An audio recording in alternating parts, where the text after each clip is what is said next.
plane ticket. I'll go from Pakistan to Germany, and we'll see what happens. So that was his short-term plan, and he did just that.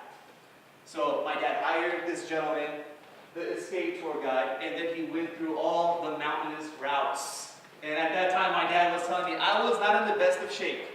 This tour guide was really strong.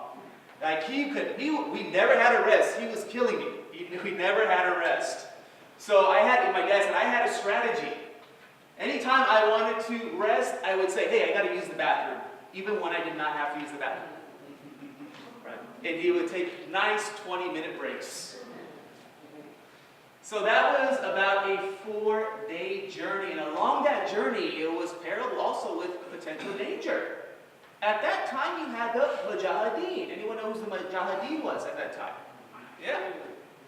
The Mujahideen were known as the freedom fighters, right? President Ronald Reagan helped the Mujahideen to defeat the Russians later on, right? So the Mujahideen were known as the freedom fighters. At that time, they were allies of the United States. And the U.S. allied with the Mujahideen to defeat the Russians. And so the Mujahideen lived, a lot of the Mujahideen soldiers who wanted to defeat the Russians lived in these mountainous routes. And so when my father was going through these trails, the Mujahideen thought he was a communist spy, right? So they would stop him. They'd say, oh, hold it right there. Who are you? Right? And they would give him tests, like religious tests, right? Please say these verses of scripture. They just wanted to prove if he's not a communist spy. Because typically, in this government, Afghanistan was known to be very spiritual people, but the communist government was not spiritual. They didn't like religion at all, right? They wanted the state to be God, right? The government is God for them. So they would give my father tests. Obviously, my father would pass tests, the test with flying colors, but still, it was a scary situation to be in, right? If they thought that you were a spy, obviously they would confiscate you. They may have even killed you. Who knows what would have happened? So what happened was my father then escaped through the mountainous routes. He went to Pakistan. He stayed there for a day. Then he took a plane ticket, went straight to Germany. He met with his friend, and so he lived. This is the early 80s, 1980s. So he lived with his friend for about 3 years, and in that time process, he applied for a visa to come to the United States. And it was great. There was actually a non-profit organization in the United States in the early 80s. I forgot the name of the non-profit, but it was a Russian refugee, someone who escaped the Soviet Union, and he lived in the United States, and he started this non-profit to help Soviet or communist refugees. He would sponsor the visas of communist refugees. So it was a non-profit organization. So my dad found this organization. In about 3 years, right, he got the call that he was legally approved. They vetted him, and he got the call that he was legally approved to come to the United States as a legal immigrant. So he came to Greenville, South Carolina. So that was his new home, away from his entire family, by himself, no support, right? So he was a legal immigrant. The nonprofit supported him. So he didn't use government assistance.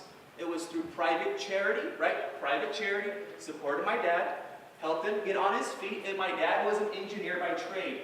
So the nonprofit helped him find a job. So he worked as a draftsman for an architecture firm for $4 an hour. This is 1982. $4 an hour. Started there. So then what happened afterwards is that once he assimilated to American culture after some time, he was able to sponsor my entire extended family. So growing up, I was born in the United States. So growing up, I was able to see my grandparents, my aunts, my uncles, all my cousins. We have a large extended family. On my dad's side, I have about 3 uncles. One was obviously killed, but 3 uncles and 5 aunts. On my mom's side, I have about 5 aunts and 1 uncle. So we have big, large, extended families, and obviously all of them have 2 to 3 kids apiece. So big family gatherings, family-oriented culture, and I'm blessed not only to live in this country, but to have my family here with me as well. And that was all due to my father's sacrifice. So he's able to sponsor my entire family. Right, so they were also all legal immigrants. without government assistance, only help through private charity, right? They were able to move forward in this country. My father then became the director of campus architecture at Cal State University of San Bernardino, and he's worked there for 30 years, was able to provide for my family. He just retired last year, right? So he's living the dream. And my uncle is now a medical doctor. He owns his own clinic. My other uncle is a professional. So definitely perfect example of not taking freedom for granted, right? Coming from oppression, you come to living in America, I say, is like hitting the historical jackpot. Hitting the historical jackpot. And that's why I'm very passionate, not taking freedom for granted, fighting to maintain the republic, right? Now, I know some of you have children and grandchildren. We're going to be around for a while, maybe 50. The average life expectancy now is 80 years old. They say children that are born in the next 10 years, their average life expectancy is going to be how much? 100. Yeah, the kids that are being born in these next 10 years, their life expectancy is going to be about 100. So we are going to be around for a while. And it's up to us to maintain the principles of the Republic. When it's 2076, I'll be an old man. That'll be the 300th anniversary of the Declaration of Independence. I want to be alive to say I still live in the greatest country on earth. That's my goal. But we have a lot of work to do still. We still have some work to maintain that. Okay? And we'll get into more of that. So, now my family, we live together, we've assimilated to American culture, American values, we came as legal immigrants, no government assistance, all private charity, and we were able to independently get on our own feet. And my father instilled these values in me, that you have to work for what you want, you have to set goals, you have to be independent, right? You're an individual, you're not part of any identity group, you're an individual, you have to take your own independent actions to be where you want to be. So my dad is a great example. He's my hero. And so he came to the United States, right? So he started off in Greenville, South Carolina, then he came to Southern California. And so most of my family now lives in California area, so San Diego, LA area. So I see them every summer when I have time off, and obviously during the holidays as well. Now, what makes America great? First, this is my thesis. Our foundational principles expressed in the Declaration of Independence. I look at America as a house. Now, no human being in no country is perfect. We know that. This is not heaven. This is earth, right? No human being, no country is perfect. But what I would argue, what makes America morally superior is our foundational principles. And here is, as an American, what I see people threatening these principles. There are those out there in certain positions of power that will say America is inherently evil, right? America is inherently X, America is inherently Y, it's inherently racist, inherently that. See, that is a threat to American principles. The honest, intellectual way of going about America is saying, no, America's foundations on the house is great, and we just had flaws in between in our history. No one denies we had slavery, we had Jim Crows. So we had a house with holes in the wall. But there are those out there that threaten our country that say, no, everything's bad, and let's just tear down the whole foundation. And my fear is they want to replace it with something worse. Right? My goal is, no, I want to assert that our foundations are superior, are moral, are pure, and along the way we just had some holes in the walls, and we're just filling up some of the holes. That's it. No need to tear down the whole foundation. So that is, as an American, what I'm arguing against. The American regime is consistent with human nature. Did you know our Constitution is the longest lasting Constitution in the history of the world? The longest lasting Constitution. The reason behind that is our regime is consistent with human nature, meaning that human natures naturally are free and equal. You want to be left alone. And so far, for the past 230 years, it's kept up with that principle. Right? It's not been perfect, but compared to other countries, it's been better. And that's something we have to be wary of. That's why, as the younger generation moves forward in life, we have to maintain this. Thomas Jefferson, one of my heroes, Thomas Jefferson, he said this. He said, it is the natural tendency for government to gain ground and for liberty to yield. It is the natural tendency for government to gain ground and for liberty to yield.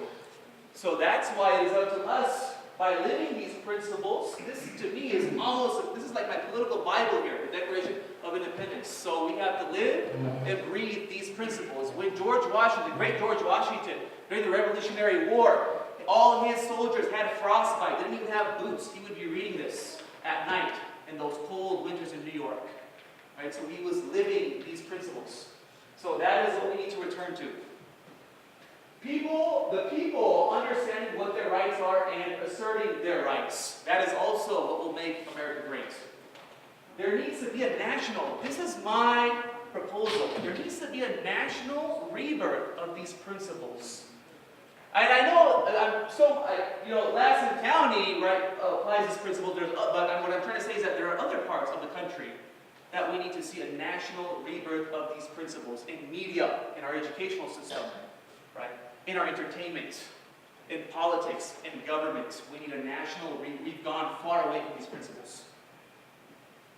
Here's a quote by the evil tyrant Joseph Stalin. Does anyone know how many millions of people that he killed, this man killed? 40 million? Nope. 40? Nope. 100 million. 100 million. Yeah. Mao killed 300 million. So, in the name of communism, the greatest oppressions in the 20th century, this is what Joseph Stalin said, his quote, the evil tyrant. America is like a healthy body, and its resistance is threefold. Its patriotism, its morality, and its spiritual life. He says, if we can undermine these areas, America will collapse from within. When we lose the meaning of our sacred principles, we will cease to be a nation.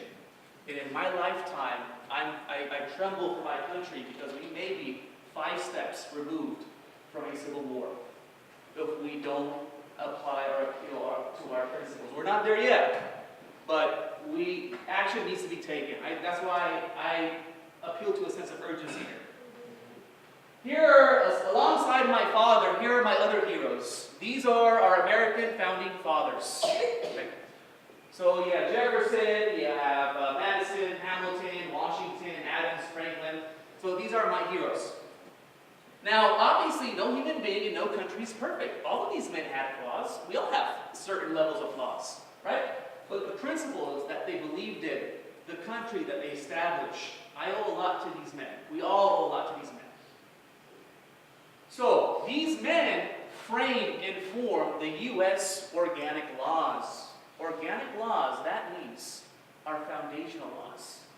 These men set forth one of the greatest countries on the history of the world by helping establish and express the Declaration and signing the Declaration of Independence. That's one. The U.S. Constitution. The Bill of Rights, right? What are the Bill of Rights? The first what to the Constitution? 10 Amendments. Thank you. The first 10 amendments to the Constitution and the Northwest Ordinance of 1787. This was written by Thomas Jefferson, and it set the policy for the Northwest Territories. We're going to get in depth in that in a second. And here is Proverbs 25:11. This was a speech given from Abraham Lincoln on the fragments of the Constitution. One of my other heroes, Abraham Lincoln.